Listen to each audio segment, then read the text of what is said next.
Olá, sejam bem-vindos ao podcast inaugural do Nervos. Eu sou Nayara Renault e sim, essa é a primeira edição desse bate-papo cultural que sempre que possível vamos trazer aqui nas ondinhas do nosso radinho pirata virtual. E abrimos os trabalhos com uma conversa bem legal com a equipe do filme Pela Janela, dirigido pela Caroline Leone, no longa de estreia dela, protagonizado pela Magali Bife, que vive essa operária de 65 anos que se vê perdida quando é demitida do trabalho da vida inteira dela e se encontra numa viagem de carro até a Argentina junto com o irmão, um motorista vivido pelo Cacá Amaral.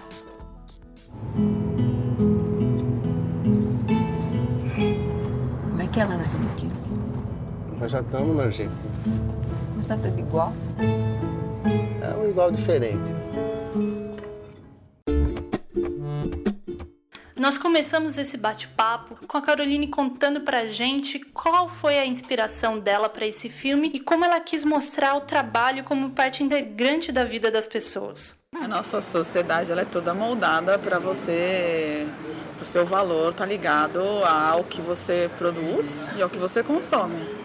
E eu queria falar sobre isso porque eu acho que esse pilar que sustenta todos nós, né, que é a classe trabalhadora, ela é muito pouco ouvida, ela se dá muito pouco a voz. E eu acho que falta um pouco o conhecimento das partes, né, para fazer o todo, né. Tem tantas profissões e tem tantas maneiras de se colocar no mundo, né. Então, sei lá, de repente você vai numa fábrica que faz reatores de lâmpada, né, ou um motorista de uma família. Então, quer dizer, o que o trabalho possibilita de experiências de vida para cada um, né. Tem uma cena que eu amo, né, que fala sobre isso, que é quando ele vai estar naquele hotel na Argentina, e aí a Bargirl lá vem falar sobre ele, e eles falam a respeito dos patrões, porque ela é subordinada do irmão do patrão dele. Então eles falam sobre o patrão como se estivessem falando sobre um membro da família que é comum ao outro. Mas na verdade essa é a maneira como eles conseguem se aproximar um do outro. E ao mesmo tempo, quando eles chegam na casa da Fernanda, então eles falam o tempo inteiro da Fernanda. Então falam na janta, falam da Fernanda, no caminho falam da Fernanda. Quando chega, ela trata ele de uma maneira como se fosse uma coisa completamente corriqueira. Sim. Eu sinto muita falta disso, de ver as pessoas trabalharem nos filmes. Porque os filmes parecem recortes ilusionistas. Então, né, tipo, as pessoas ou amam, ou elas, sei lá, brigam, ou elas não trabalham. Tem uma coisa bonita, eu acho, falar sobre o trabalho, sobre a nossa relação com o trabalho na vida, né? E o filme, ele infelizmente, ele chegou num momento bem difícil pra gente, né? De perda dos direitos previdenciários, direitos trabalhistas e tal. Crise, desemprego. Crise, desemprego no geral. Quando eu escrevi o roteiro era em 2011, era outro momento completo. E essa coisa de você ser descartável por conta do seu trabalho é uma coisa que sempre me causou muito impacto, né? Sim. Eu fui demitida a primeira vez com, sei lá, 20 anos. E parecia que eu tinha morrido, assim. O trabalho como identidade da vida de Rosália também é percebido pela Magali, que destaca também como foi construir essa personagem tão solitária e tão dedicada à vida profissional. Porque toda a identidade dela é o trabalho, né? Talvez o público sinta o quanto essa mulher fica perdida quando ela perde o trabalho. Quis transmitir isso, quanto uma pessoa operária, que a vida dela se resume ao trabalho, porque ela não tem família, a única família é o irmão, ela não tem posses para reverter o dinheiro em lazer. Então, quanto a vida dela era atrelada àquela fábrica. E quando ela perde isso, ela perde realmente o chão dela, né? Perde aí, é como se ela estivesse morrendo. É um personagem difícil para construir, né? Um personagem muito solitário, que mesmo com o irmão, a relação de poucas palavras. O filme não tem muito texto, não tem muito diálogo. Você percebe que é um personagem que no trabalho a única coisa que ela fazia é se relacionar com os trabalhadores de uma maneira profissional. Você vê que ela não tinha uma vida social. Eles não iam para bares, para jantares, para reuniões fora do trabalho. Em casa, ela chegava em casa, ela fazia os afazeres de casa. Um personagem muito solitário. Nós fizemos o laboratório para mimetizar, porque aqueles personagens que trabalhavam na fábrica eram personagens realmente da fábrica. Então, para eu conseguir mimetizar com eles, então nós ficamos um mês fazendo um trabalho de imersão. Cacá Amaral, que vive o irmão da protagonista, a quem ele admira muito como personagem, também fala como foi criar essa relação de fraternidade verdadeira entre os dois. Foi com muito trabalho, que normalmente isso no cinema a gente não tem esse tempo, né, de preparação. Porque Magali e eu somos atores de teatro, nós estamos acostumados com essa coisa de compor ao longo de 2 meses, 3 até a estreia, entendeu? A gente, quando tem um tema, a gente pesquisa pra caramba, daí nós vamos compor os personagens de acordo com tudo. No cinema a gente cai sempre meio de paraquedas, né? Tudo muito rápido. E esse nos deu a oportunidade de trabalhar como se nós estivéssemos no teatro. Nós compusemos, assim, nós nos encontramos muito. Durante uns 3 meses, acho que nós nos encontramos mais de 40 vezes. Então nós fomos compondo juntos e brincando com isso, de fazendo essa biografia retrospectiva, como eram nossos pais, como que o nosso pai era alcoólatra, que ele morreu jovem, que a nossa mãe que começou a cuidar da gente, nós não tínhamos dinheiro, não tínhamos uma situação financeira legal, então nós morávamos em Cortiço. Aí mamãe morreu, ela que começou a cuidar de mim também, que era a mais velha. Minha mulher morreu, quem cuidou do Francisco, meu filho, foi ela. Tudo isso foi construído, nós fomos construindo, por exemplo, no filme. O que aparece, essa casa, essa simplicidade toda, eu vejo esses dois. E o legal é que é uma vida que a gente vê, que é nossa, né? Mas a gente não vê nos filmes, né? Porque quem protagoniza sempre nunca é uma operária ou uma pessoa simples, que eu estava falando para a Carol, que é a verdadeira heroína nossa. E essa mulher que trabalha numa empresa, chega em casa, lava roupa, faz comida, entendeu? É de uma força. E esse tipo de gente que a gente pensa, a gente esquece que nós somos assim, nós descendemos disso. Eu acho que essas pessoas têm um saber, uma coisa maior, para você ter menos que de nós que estudamos, que nós que vivemos na sociedade, caramba. Eu vejo ali uma harmonia, porque ela ama essa vida.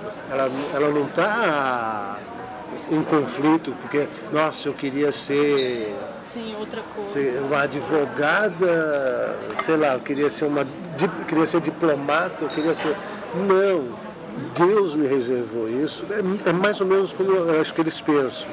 Mas eles abraçam isso com muita vontade. Eles dão muito valor ao que eles fazem e ao que eles têm, sabe? Sem querer mais, sem querer... Você vê o cuidar, aquela casa me passa isso. Eu me sinto dentro dessa casa, com aquela panelinha, aquele feijãozinho, aquele arroz. É onde nós tínhamos que chegar. A nossa trajetória não devia ser assim, eu tenho que conseguir, eu tenho que chegar, eu tenho que ter isso, eu tenho que ter casa, eu tenho que ter carro, eu tenho que... Não é nada. Magali também ressalta as nuances do filme na mudança da personagem e de como é diferente representar essa transformação dela no cinema. O filme, eu acho que é essa trajetória da morte dela e do renascimento dela. Depois, sutilmente, colocado pela Carol nas cataratas, que nem ela percebe direito, não é uma percepção como na vida, né? A gente morre muito, né? Durante a vida, quando a gente é jovem, a gente não percebe tanto isso, as mortes que a gente passa. Mas depois que a gente vai ficando mais velho, eu estou muito próxima da idade do personagem, a gente vai percebendo quantas vezes a gente morre na vida e a gente exatamente não percebe esse ponto de virada. Exatamente, esse ponto de virada, ele é muito sutil. E a Carol teve essa percepção, apesar de muito jovem, de 30 anos, apenas 30 anos, ela teve essa percepção. O filme não é espetacular, exatamente. Essa experiência com essa força da natureza, da catarata de Iguaçu, que ela nunca tinha visto, nem eu como atriz. Sim. Então foi uma cena gravada em um take só, um take único, proporcionou essa semente, na verdade a semente da virada, que aí depois com a experiência que ela teve também de uma cidade nova, que era Buenos Aires, pessoas novas, ela foi se concretizando, ela foi se tomando forma. Certamente chegará em São Paulo de uma maneira diferente, com uma possibilidade de reconstruir a vida dela. É uma maneira muito sensível de colocar. É muito emocionante isso, falar sobre isso, de como a gente realmente morre e essa possibilidade que a gente tem com coisas muito simples de resgatar a vida da gente e continuar vivendo. E é bonito isso no cinema, né? Porque você no teatro, você imagina, e você nessa imaginação, você pode ter um limite de se jogar naquilo. Você pode em determinado momento falar, chega, eu vou até aí, eu vou até aqui. Mas no cinema não. Eu estou aprendendo isso, porque no prazo rápido de um ano e meio, eu fiz 3 filmes, 3 longas, O Deserto, O Açúcar e essa protagonização do Pela Janela. E eu aprendi rápido que o cinema exige uma entrega total e tem um diferencial que é você estar ali numa situação real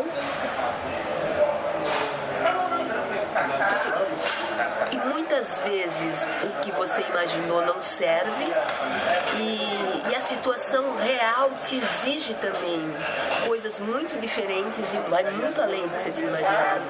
É um trabalho muito difícil, eu acho, não é nada simples e realizar esse olho da câmera que pega o seu olhar, né, que pega todas as nuances da sua respiração, do seu olhar, e exige então de você uma entrega total, uma verdade que você pode dar um limite no teatro, mas no cinema não.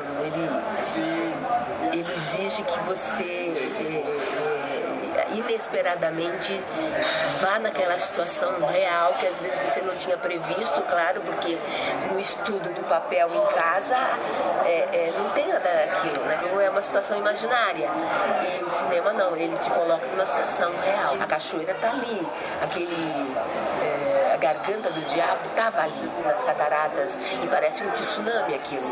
Aquilo é uma coisa espetacular e assustadora de fato, porque quando você é hipnotizante, então o teu olho te confunde e aquela bruma que estava naquele dia especialmente agitada, aquela bruma vinha que parecia um tsunami. Então era uma coisa pro personagem ótimo para ter, porque ao mesmo tempo que era encantadora, era assustadora, sabe? As dificuldades do cinema também se revelaram durante a produção deste road movie, como conta a diretora Caroline Leone. Durante o roteiro, eu fiz esse trajeto, que são 3.000 quilômetros para ir, 3.000 para voltar, 5 vezes. Sozinha, eu e meu marido, a gente ia, e aí eu ia fazendo a viagem, anotando para escrever o roteiro. Então o roteiro é totalmente baseado, então eu sabia quais os lugares, todos os lugares que foram já estavam desde o roteiro. As cenas foram escritas para os lugares. Eu tinha plano A, plano B, plano C em cada cidade. E, então isso na época do roteiro. Aí depois, quando a gente foi na produção, a gente refez a viagem 3 vezes, para todo mundo conhecer os lugares assim como eu conhecia muito. E aí partimos. E aí tem as dificuldades inerentes. Por exemplo, um carro que quebra significa que eu tenho 1 hora menos para filmar em tal lugar. Ainda mais precisando de luz natural. Precisando de luz natural e tudo mais, então menos tempo para os atores e tal. Então tinha milhões de... Assim, é uma gincana insana, é muita responsabilidade, é muita solidão, porque você tem não só que resolver as questões práticas, mas tem que resolver as questões práticas de uma maneira a não perder a sua poesia, a sua autoralidade. Então, são decisões muito difíceis a cada segundo. E aí a gente foi filmando na ordem linear das coisas, né? Então não tinha volta. Se a cena ficasse ruim, eu não conseguia voltar. E a gente tinha pouco tempo em cada lugar por conta da produção. Quando cruzou a fronteira, a equipe trocou. Virou uma equipe argentina, né? Então também tinha essa dificuldade. Criar uma familiaridade nova. É muito difícil. O filme ele usa várias ferramentas bem importantes de cinema, assim. Então a montagem ela é muito forte, ela tem um ritmo super cadenciado e meio hipnótico para você entrar dentro da pele, né? A ideia era fazer uma jornada empática. Era como fazer quem assiste sentir na pele o que essa mulher está sentindo. E como fazer que a pessoa que assiste sinta parte daquilo, como se ela estivesse realmente vivendo aquilo e experimentando cada uma daquelas situações junto com ela. A câmera ela tá sempre na mão, então ela é uma câmera, mas não é uma câmera na mão que sai andando e chacoalhando, mas ela é uma câmera que tem um mínimo respiro, então como se fosse uma coisa de alguém que está sentado ao lado do personagem. Sim. A gente não usa luz artificial, então a gente aproveita os melhores momentos de luz natural daquele lugar. A equipe era mínima, a equipe do set, a equipe de produção era grande, mas a equipe que ficava no set junto com os atores era bem pequena. Então a gente tinha muita liberdade, muita proximidade. Por exemplo, no carro, cena de dentro do carro, eu operava a câmera sem assistente, e eu dirigia e operava a câmera, Cacá dirigia realmente o carro, Magali do lado e o som trancado no porta-mala. Então a gente estava realmente... Mas as cenas não são documentais e o improviso não é tanto quanto as pessoas acham. As pessoas acham que teve muito improviso e não teve. Se você olha o roteiro, ele era bem... O que acontece é que as cenas eram muito mais largas do que eu sabia que ia usar. Então eu fazia a cena ter uma duração, e aí eu sabia que ia usar aquele recorte. Para Cacá Amaral, a dificuldade, além de técnica, era automobilística. Tecnicamente, por exemplo, eu dirigi meu carro. Então tudo, ou eu tinha que dirigir assim, ou eu tinha que dirigir assim, e carro vindo, chovendo, eu tinha que estar ligado, Cacá, nos carros estavam vindo, como eu estou dirigindo, e manter tudo aquilo lá, o Zé, entendeu? Não podia deixar o Zé, porque o Cacá estava dirigindo. Então isso daí também é meio tenso. O filme também viajou por vários festivais desde Roterdã, na Holanda, onde foi premiado pela crítica internacional. A cineasta estreante conta a experiência, as diferentes leituras pelo mundo do seu próprio filme e a sua visão do cinema que colocou na obra. Quando eu fui selecionada para Roterdã, eu já fiquei muito contente, né? E... um grande acontecimento já, né, ser selecionada. E ganhar o prêmio foi completamente surpreendente, né, e tava lá um grupo de críticos muito forte. E depois eu fiquei muito surpresa, fiquei muito feliz. Então foi um lugar de muita felicidade, depois de muito sofrimento, porque esse filme foi muito difícil de ser feito. E foi muito solitário todo o processo, levou muito tempo. Então foi meio que um grande brinde. Quando eu fui selecionada, já foi um alívio de ter encontrado um lugar pro filme, né? De ter encontrado um lugar para você no mundo, é meio isso.